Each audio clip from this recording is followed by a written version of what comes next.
what about your first love? That was so long ago, dude. It was such a silly crush. And in fact, I don't even know if I would still call it if I actually like them. I'm not sure if I actually like them.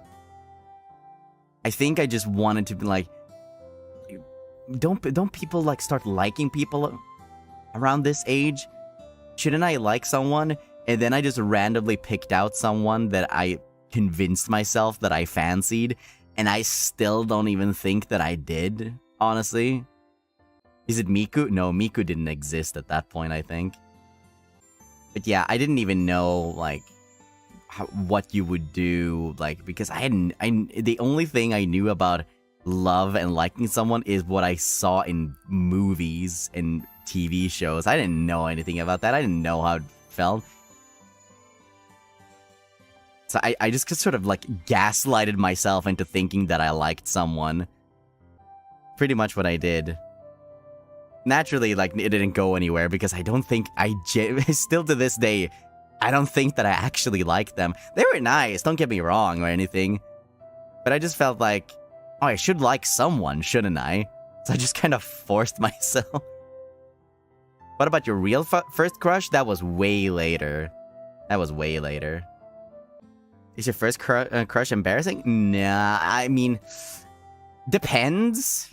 I don't think it was. I think looking back at it, considering that it's like young puppy love, it can be kind of cute, but I feel like if I told you guys about that, you guys would cringe.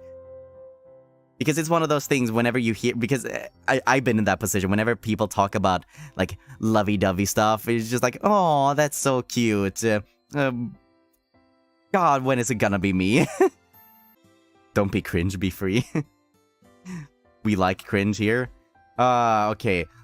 So how do I even frame this?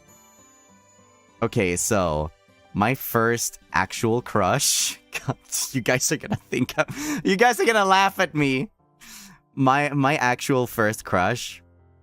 When I first started studying Japanese, one of the ways that I practiced was translating Japanese things that I liked, like songs, or like anime clips, or little short mangas and whatnot.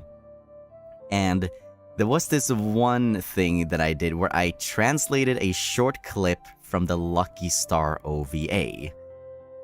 And somebody actually saw that and just said, oh my god, Lucky Star is my favorite thing ever. I love Konata Izumi so much. And so we started talking because of that. And we just sort of really hit it off. We had a lot of things in common. We started talking so much. It was back and forth so much. And it got to the point where I literally every single day, I would just check my phone to see if I had a notification from them. And whenever I did, I would just light up and instantly reply. It got to the point where people in my school is just like, Ike, what are you doing? You're looking at your phone all the time. I'm just like, I'm just talking to a friend. I'm like, yeah, you're talking to your girlfriend. We get it. And I just like, no, that's not the case at all. And I got embarrassed because at that point, we were still just on friendly speaking terms. But yeah, that was my first crush. What do you mean cringe? Is it not? Is it not just like, really? Really, you bonded over that? Yeah, that was Ike's first crush. It was very, very long ago. The reason that I had my first crush was because of Lucky Star and Vocaloid. Isn't that typical? Isn't that typical of me?